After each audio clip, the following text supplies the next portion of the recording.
Russia Ukraine യുദ്ധം, India Pakistan യുദ്ധം, Israel Iran യുദ്ധം ലോകം തിരിച്ചറിഞ്ഞ രണ്ട് മൂന്ന് കാര്യങ്ങളുണ്ട്. ലോകത്തിലെ മിസൈൽ ടെക്നോളജിയിൽ ഏറ്റവും മുമ്പിൽ നിൽക്കുന്ന രാജ്യങ്ങളാണ് ഇന്ത്യയും റഷ്യയും എന്ന് ലോകം മനസ്സിലാക്കിയിരിക്കുകയാണ്. വ്യോമ പ്രതിരോധ സംവിധാനങ്ങളുടെ കാര്യത്തിലും അത് തന്ത്രപരമായി ഉപയോഗിക്കുന്ന കാര്യത്തിലും അമേരിക്കയെയും യൂറോപ്പിനെയും ഇസ്രായേലിനെയും റഷ്യയും മറികടന്ന് ഇന്ത്യ ഏറ്റവും മികച്ച രാജ്യമാണ് എന്ന് ലോകത്തിന് ബോധ്യപ്പെട്ടിരിക്കുകയാണ്. ഇന്ത്യ ഇസ്രായേലിൽ നിന്ന് ആയുധങ്ങൾ വാങ്ങിയിട്ടുണ്ട്, അമേരിക്കയിൽ നിന്ന് വാങ്ങിയിട്ടുണ്ട്, റഷ്യയിൽ നിന്ന് വാങ്ങിയിട്ടുണ്ട്. ഈ രാജ്യങ്ങളൊക്കെ ഇന്ത്യയിൽ നിന്ന് ആയുധങ്ങൾ വാങ്ങുന്ന ഒരു ദിവസം എത്തുമോ?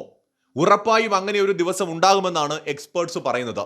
അതിന്റെ കാരണം ഇന്ത്യ ഡെവലപ്പ് ചെയ്തിരിക്കുന്ന തദ്ദേശീയമായ ആയുധ നിർമ്മാണ ഇൻഫ്രാസ്ട്രക്ചർ തന്നെയാണ്.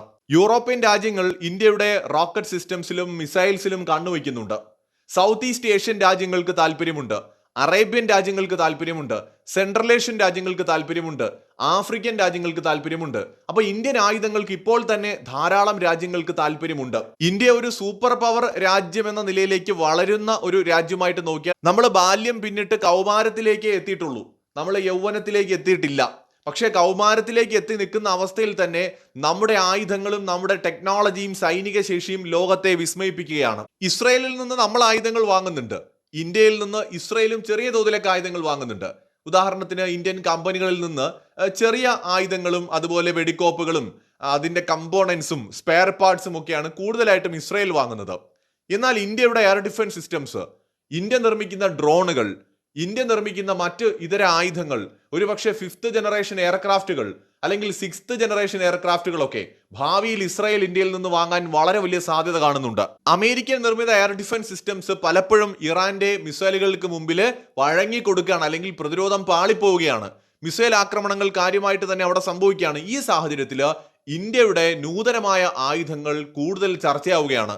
ആർട്ടിഫിഷ്യൽ ഇന്റലിജൻസ് സാങ്കേതിക വിദ്യയുടെ സഹായത്തോടെ ഇന്ത്യ നിർമ്മിക്കുന്ന അത്യാധുനികമായ ഡ്രോണുകളും അതോടൊപ്പം തന്നെ ഇന്ത്യയുടെ പുതിയ മിസൈലുകളിൽ ഉൾപ്പെടെ മോഡേൺ ടെക്നോളജി ഇന്ത്യ ഇംപ്ലിമെന്റ് ചെയ്തിരിക്കുന്നതും ലോകരാജ്യങ്ങളെ വളരെയധികം ആകർഷിച്ചിരിക്കുകയാണ്.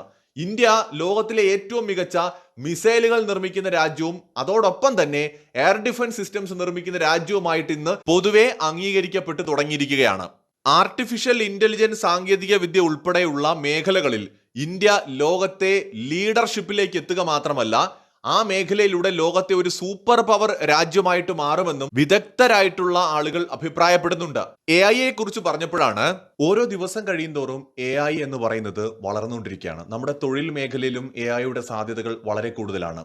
അടുത്തിടെ IBM എന്ന് പറയുന്ന കമ്പനി ആയിരക്കണക്കിന് HR റോളുകൾ AI ഉപയോഗിച്ചുകൊണ്ട് മാറ്റി സ്ഥാപിക്കുകയുണ്ടായി. അപ്പൊ AI എന്ന് പറയുന്നത് വളരെ അത്യാവശ്യമായിട്ട് മാറിക്കൊണ്ടിരിക്കുകയാണ്. AI ബന്ധപ്പെട്ട് ഒരുപാട് സംശയങ്ങൾ പലർക്കും ഉണ്ടാവും. അത്തരത്തിൽ AI കൂടുതൽ അടുത്തറിയാനായിട്ട് ഒരു 2 ദിവസത്തെ സൗജന്യ പരിശീലന പരിപാടിയുമായിട്ട് എത്തിയിരിക്കുകയാണ് ഔട്ട്സ്കിൽ. ശനിയാഴ്ചയും ഞായറാഴ്ചയും രാവിലെ 11 മുതൽ വൈകുന്നേരം 7 വരെ 16 മണിക്കൂർ നീണ്ടു നിൽക്കുന്ന തത്സമയ പരിശീലനമാണ് ഈ പരിപാടിയിൽ ഉൾപ്പെടുന്നത്. ഈ വർക്ക്ഷോപ്പിൽ 20ലധികം AI ഉപകരണങ്ങളെക്കുറിച്ചും പ്രോംപ്റ്റ് എഞ്ചിനീയറിംഗിനെ കുറിച്ചും ഡേറ്റാ വിശകലനത്തെക്കുറിച്ചും കോഡിംഗ് ആവശ്യമില്ലാത്ത AI ഉപയോഗിച്ച് ഉപകരണങ്ങളും ആപ്ലിക്കേഷനുകളും നിർമ്മിക്കുന്നതിനെ കുറിച്ചുമൊക്കെ പഠിക്കാനായിട്ട് സാധിക്കും.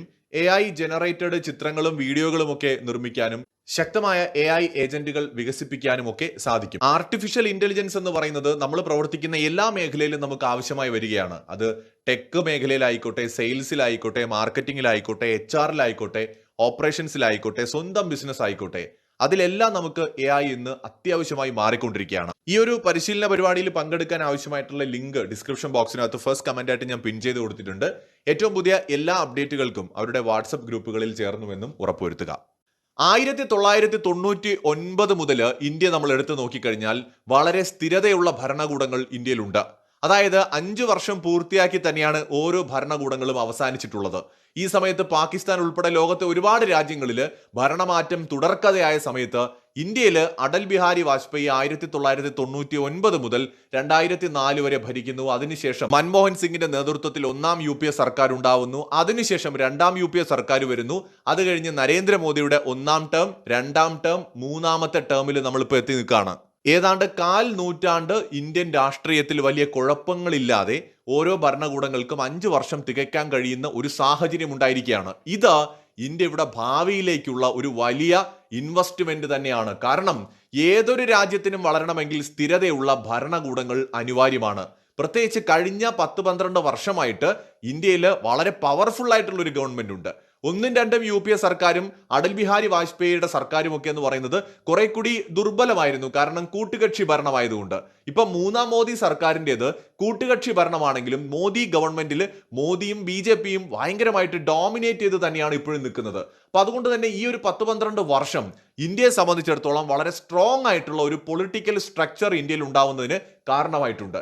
ഇതിലൂടെ ആഗോളതലത്തിൽ നമുക്കൊരു മാന്യതയും ഒരു ബഹുമാനവും ഒക്കെ കൈവന്നതായിട്ട് എല്ലാവർക്കും എക്സ്പീരിയൻസ് ചെയ്യാൻ പറ്റുന്നതുമാണത്. ഇതോടൊപ്പം തന്നെ വിവിധ മേഖലകളിൽ ഇന്ത്യയുടെ വളർച്ച അത് എടുത്തു പറയേണ്ടതാണ്. ഇന്ത്യ കഴിഞ്ഞ ഒരു 25 വർഷം കൊണ്ട്, നമുക്ക് 2000 തൊട്ട് ഇങ്ങോട്ട് എടുക്കാം, കഴിഞ്ഞ 25 വർഷം തുടർച്ചയായി നമ്മൾ ചെയ്തിട്ടുള്ള പല പ്രവൃത്തികളുടെയും അല്ലെങ്കിൽ നമ്മൾ നടപ്പിലാക്കിയ പദ്ധതികളുടെയും ഫലമാണ് ഇന്ന് നമ്മുടെ രാജ്യത്തിന് കിട്ടിക്കൊണ്ടിരിക്കുന്നത്. കഴിഞ്ഞ 10 വർഷത്തിൽ മോദി വന്നതിന് ശേഷം അതിന് കുറെ കൂടെ വേഗത വന്നു. അപ്പൊ ഇനിയുള്ള അടുത്തൊരു 20 വർഷം എന്ന് പറയുന്നത് ഇന്ത്യയെ സംബന്ധിച്ചിടത്തോളം നമ്മൾ കൊയ്ത്ത് കാലം എന്ന് നമുക്ക് പറയാം. നമ്മൾ വിള നട്ടു, അതിന് വളമിട്ടു, പിന്നെ വെള്ളം ഒഴിച്ചു കൊടുത്തുകൊണ്ടിരിക്കുകയാണ് ഇപ്പോൾ ഇടയ്ക്കിടയ്ക്ക്. അപ്പോൾ ഇനി അടുത്ത് ഒരു 20 വർഷം, ഒരു 10-20 വർഷം എന്ന് പറയുന്നത് കൊയ്ത്ത് കാലമാണ്. നമുക്ക് ഒരുപാട് നേട്ടങ്ങൾ ഉണ്ടാകാൻ പോകുന്ന കാലമാണ്. ഇപ്പൊ ഇന്ത്യ ലോകത്തെ 4ാമത്തെ ഏറ്റവും വലിയ എക്കണോമിയാണ്. 2027 നമ്മൾ ലോകത്തെ 3ാമത്തെ ഏറ്റവും വലിയ സാമ്പത്തിക ശക്തിയാവും. അമേരിക്കയ്ക്കും ചൈനയ്ക്കും മാത്രം പുറകിലായിട്ട് ഇന്ത്യ എത്തും. നോക്കൂ, ഇന്ത്യയുടെ ആയുധ ബലം എന്ന് പറയുന്നത് നമ്മൾ വിചാരിക്കുന്നതിനേക്കാൾ വളരെ വലുതാണ്. അതിന്റെ കാരണം ഇന്നിപ്പോൾ അമേരിക്കൻ ആയുധങ്ങൾ എടുക്കൂ, അല്ലെങ്കിൽ ചൈനീസ് ആയുധങ്ങൾ എടുക്കൂ, ഇതൊക്കെ അത്യാവശ്യം പഴയതാണ്. ഉദാഹരണത്തിന് US-ന്റെ പല എയർക്രാഫ്റ്റുകളും വളരെ വർഷങ്ങൾക്ക് മുമ്പുള്ള ഡിസൈനാണ്, വളരെ വർഷങ്ങൾക്ക് മുമ്പുള്ള ടെക്നോളജിയിൽ അവർ ഡെവലപ്പ് ചെയ്തെടുത്താണ്. എന്ന് വെച്ചാൽ ആ കാലഘട്ടത്തിൽ അവർ മികച്ചതായിരുന്നു. കഴിഞ്ഞ നൂറ്റാണ്ടിൽ US ബെസ്റ്റ് ആയിരുന്നു. ഇപ്പൊ എന്തുകൊണ്ടാണ് നഗരങ്ങളുടെ കാര്യത്തിൽ, ഇൻഫ്രാസ്ട്രക്ചറിന്റെ കാര്യത്തിലൊക്കെ US-നെ മറികടന്ന് ചൈന ഒന്നാമതെത്തിയത്? കാരണം ചൈന ഇതെല്ലാം വളരെ റീസെന്റ് ആയിട്ട് ചെയ്തതാണ്. ഒരു 20-30 വർഷത്തെ പഴക്കമേ ഉള്ളൂ. എന്നാൽ അമേരിക്കൻ നഗരങ്ങൾക്കൊക്കെ അതിനേക്കാളും പഴക്കമുണ്ട്. അപ്പൊ അതുകൊണ്ട് തന്നെ അതിന്റെയൊക്കെ ഒരു കാലപ്പഴക്കം നമുക്ക് പ്രകടമാണ്. പഴയ കാലത്ത് അത് ബെസ്റ്റ് ആയിരുന്നു, ഇന്ന് ചൈനയുടേത് ബെസ്റ്റ് ആണ്, നാളെ ഇന്ത്യയുടേതായിരിക്കും ബെസ്റ്റ്. പക്ഷെ ഇന്ത്യയുടെ വളർച്ചയുടെ ഘട്ടത്തിൽ മുമ്പൊരിക്കലും ചൈനയ്ക്കും അമേരിക്കയ്ക്കും ഒന്നും കിട്ടാത്തൊരു വലിയ അഡ്വാൻറ്റേജ് നമുക്കുണ്ട്. അതാണ് ടെക്നോളജിയുടെ അഡ്വാൻറ്റേജ്. ആർട്ടിഫിഷ്യൽ ഇന്റലിജൻസ് ഉൾപ്പെടെയുള്ള ടെക്നോളജികൾ കണ്ണടച്ച് തുറക്കുന്ന വേഗത്തിൽ ഇന്ന് ഡെവലപ്പ് ആവുന്നത് കൊണ്ട് നമ്മുടെ വളർച്ചയും ആ വേഗത്തിലേക്ക് നമുക്ക് കൊണ്ടുവരാൻ പറ്റും. എന്നാൽ മറ്റ് രാജ്യങ്ങൾക്ക് അത് എളുപ്പമല്ല. കാരണം രണ്ടുപേര് ഒരു ലക്ഷ്യത്തിലേക്ക് പോകുമ്പോൾ ഒരാളുടെ കയ്യിൽ ഒരു വലിയ ബാഗ് ഉണ്ട്, ആ ബാഗ് നിറയെ സാധനങ്ങളുണ്ട്. മറ്റേ ആളുടെ കയ്യിൽ അങ്ങനെ പറയത്തക്ക ബാഗോ സാധനങ്ങളോ ഒന്നുമില്ല. ഇവർ രണ്ടുപേരും കൂടെ ഓടുകയാണെന്ന് വിചാരിക്കുക. ഓടുമ്പോൾ ബാഗ് നിറയെ സാധനങ്ങളും ബാഗും കയ്യിലുള്ള ആളിന് ഒരിക്കലും കയ്യിൽ ഒന്നുമില്ലാതെ ഓടുന്ന മനുഷ്യനൊപ്പം എത്താൻ പറ്റില്ല. നിധിയാണ് തേടി പോകുന്നതെങ്കിൽ ബാഗും കൊണ്ട് ഓടുന്ന ആൾ എത്തുന്നതിനേക്കാളും വേഗത്തിൽ കൈവീശി ഓടുന്ന നമ്മൾ എത്തുകയും അത് എടുക്കുകയും ചെയ്യും. ഇവിടെ ടെക്നോളജിയുടെ കാര്യത്തിലും അത് തന്നെയാണ്. ഇപ്പൊ US-നും ചൈനയ്ക്കും ഒക്കെ ഈ പഴയ ടെക്നോളജികൾ കൂടി ക്യാരി ചെയ്യേണ്ടതായിട്ട് വരും. ഇപ്പൊ അവരുടെ കൈവശം ഇരിക്കുന്ന എയർക്രാഫ്റ്റുകൾ 5th generation aircraft, 4th generation aircraft, ഇതൊക്കെ അവർക്ക് കൂടെ കൊണ്ടുപോയേ പറ്റൂ. ഇന്ത്യ AMCA ഡെവലപ്പ് ചെയ്യുന്ന സമയത്ത് നമ്മൾ 5ാം തലമുറയും അല്ല പദ്ധതി ഇട്ടത്, 5.5 ആണ്. AMCA Mark 2 നമ്മൾ ലക്ഷ്യമിടുന്നത് 6.5 ആണ്. കാരണം നമ്മൾ ഇനി പഴയ ടെക്നോളജിയുടെ പുറകെ വല്ലാതെ പോകുന്നില്ല, നമ്മൾ ഫ്യൂച്ചറിനെ കുറിച്ചാണ് ചിന്തിക്കുന്നത്. അപ്പൊ നമ്മുടെ ഇപ്പോൾ AMCAയുടെ ഡിസൈൻ എന്ന് പറയുന്നത് F-22നേക്കാളും F-35നേക്കാളും ബെസ്റ്റ് ആണെന്ന് പലരും പറയുന്നുണ്ട്. കാരണം കുറെ കൂടി ഫ്യൂച്ചറിസ്റ്റിക് ആയിട്ടുള്ള ഡിസൈൻ ആണ്, അത് വളരെ റീസെന്റ് ആയിട്ട് നമ്മൾ ഡെവലപ്പ് ചെയ്തെടുത്തതുമാണ്. അപ്പൊ അതുകൊണ്ട് തന്നെ US-ന്റെയും ചൈനയുടെയും ഒക്കെ ഡിസൈനിനെ അപേക്ഷിച്ച് ഇത് കുറച്ചും കൂടെ ബെറ്റർ ആണ്. ഇത് എല്ലാ ടെക്നോളജിയുടെ കാര്യത്തിലും നമുക്ക് കാണാം, നമുക്ക് കുറച്ചും കൂടെ വേഗത്തിലെത്താം. ഇപ്പൊ നമ്മുടെ ഒരു നഗരം ഇനി നമ്മൾ ഡെവലപ്പ് ചെയ്യുന്ന സമയത്ത് നമുക്ക് ഈ മുഴുവൻ ടെക്നോളജിയുടെയും സഹായം നമുക്ക് ഉപയോഗിക്കാൻ പറ്റും. മാസങ്ങൾ കൊണ്ട് ഫോട്ടോഷോപ്പിൽ ചെയ്തിരുന്ന കാര്യം നമുക്കിന്ന് ഏതാനും പ്രോംപ്റ്റ് അടിച്ചു കൊടുത്താൽ AI-യിലൂടെ ഡെവലപ്പ് ചെയ്തെടുക്കാം സെക്കൻഡുകൾ കൊണ്ട്.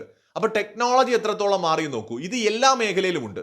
മാസങ്ങളെടുത്ത് ചെയ്ത ഒരു പ്രോജക്റ്റ് അല്ലെങ്കിൽ ഒരു മാസങ്ങളെടുത്ത് കണ്ടെത്തിയ ഒരു വിഷയത്തിലുള്ള സൊല്യൂഷൻ ഏതാനും സെക്കൻഡുകൾ കൊണ്ട് നമുക്കിന്ന് കാണാം. അപ്പൊ ഇന്ത്യ ഇവർക്കൊപ്പം ഓടുകയാണ്.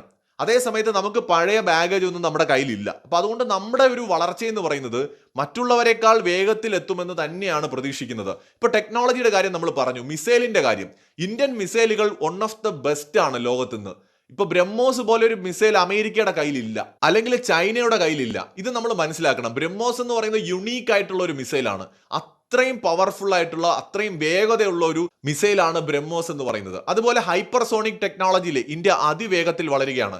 ഇന്ത്യയുടെ AMCA പ്രോജക്റ്റ്, നമ്മുടെ ഘാതക് എന്ന് പറയുന്ന പ്രോജക്റ്റ്, നമ്മുടെ പ്രോജക്റ്റ് കുശ എന്ന് പറയുന്ന എയർ ഡിഫൻസ് സിസ്റ്റംസ്, നമ്മളെ അതുപോലെ തന്നെ ഇലക്ട്രോണിക് വാർഫെയർ സിസ്റ്റംസ് ഡെവലപ്പ് ചെയ്യുന്നുണ്ട്. നമ്മൾ ബാലിസ്റ്റിക് മിസൈലുകളെയും ഹൈപ്പർസോണിക് മിസൈലുകളെയും തടയാൻ കഴിയുന്ന കുറെ കൂടെ അഡ്വാൻസ്ഡ് ആയിട്ടുള്ള എയർ ഡിഫൻസ് സിസ്റ്റംസ് വേറെയും ഡെവലപ്പ് ചെയ്യുന്നുണ്ട്. കഴിഞ്ഞ ദിവസം വന്നൊരു വാർത്തയാണ്, ക്വാണ്ടം ടെക്നോളജിയിൽ ഇന്ത്യ അതിശക്തമായ ഒരു മുന്നേറ്റം കൈവരിച്ചിരിക്കുന്നു. ഇതിനെക്കുറിച്ച് നമുക്ക് പിന്നീട് ഒരു വീഡിയോയിൽ സംസാരിക്കാം. അപ്പൊ India space tech, quantum physics, AI, അതുപോലെ തന്നെ hypersonic, drone warfare, 5G, 6G, ഇതിലെല്ലാം തന്നെ ഇന്ത്യ മുന്നേറുകയാണ്. കാറ്റ്സ് വാരിയർ എന്ന് പറയുന്ന ഇന്ത്യയുടെ ഡ്രോണുകൾ, ഇതെല്ലാം ഇന്ത്യ തദ്ദേശീയമായിട്ട് ഉണ്ടാക്കുന്നതാണ്. അതുപോലെ തന്നെ TEDBF എന്ന് പറയുന്ന നമ്മുടെ കരിയർ ബേസ്ഡ് ആയിട്ടുള്ള ഫൈറ്റേഴ്സ് ഇന്ത്യ ഡെവലപ്പ് ചെയ്തുകൊണ്ടിരിക്കുകയാണ്. ബ്രഹ്മോസിന്റെ പുതിയ പതിപ്പ് ഇന്ത്യ ഡെവലപ്പ് ചെയ്തുകൊണ്ടിരിക്കുകയാണ്. എന്ന് വെച്ചാൽ അടുത്ത ഒരു 10 വർഷം ഇന്ത്യ സാങ്കേതിക വിദ്യയിൽ ലോകത്തെ അമ്പരപ്പിക്കാൻ പോവുകയാണ്. ചൈനയും അമേരിക്കയും ഒക്കെ ഉണ്ടാക്കി വെക്കുന്ന ഹെവി ലുക്കും കാണാൻ നല്ല ഭംഗിയും കളർഫുള്ളും ഒക്കെ ആയിട്ടുള്ള ആയുധങ്ങൾ അപേക്ഷിച്ച് ഇന്ത്യൻ ആയുധങ്ങളാണ് പ്രാക്ടിക്കലി നമ്മൾ നോക്കിക്കഴിഞ്ഞാൽ യുദ്ധ സമയത്ത് ഏറ്റവും അധികം പ്രകടന മികവ് കൊണ്ട് മുന്നിട്ട് നിൽക്കുന്നത് എന്ന് ലോകം മനസ്സിലാക്കുകയാണ്. നോക്കൂ, ഭാവിയിൽ ഇസ്രയേൽ പോലും നമ്മുടെ അടുത്ത് നിന്ന് ആയുധങ്ങൾ വാങ്ങുന്ന ദിവസം വരും. അത് ഏതെങ്കിലും പാർട്സ് അല്ല, ഇന്ത്യയുടെ പേരുകേട്ട ആയുധങ്ങൾ. ഇപ്പൊ തന്നെ ഇന്ത്യയുടെ Akash missile, Pinaka rocket launcher system വാങ്ങാൻ ഫ്രാൻസിന് താല്പര്യമുണ്ട്. ഈഗോയാണോ അനുവദിക്കാത്തതെന്ന് അറിയില്ലെന്ന് മാത്രമേ ഉള്ളൂ.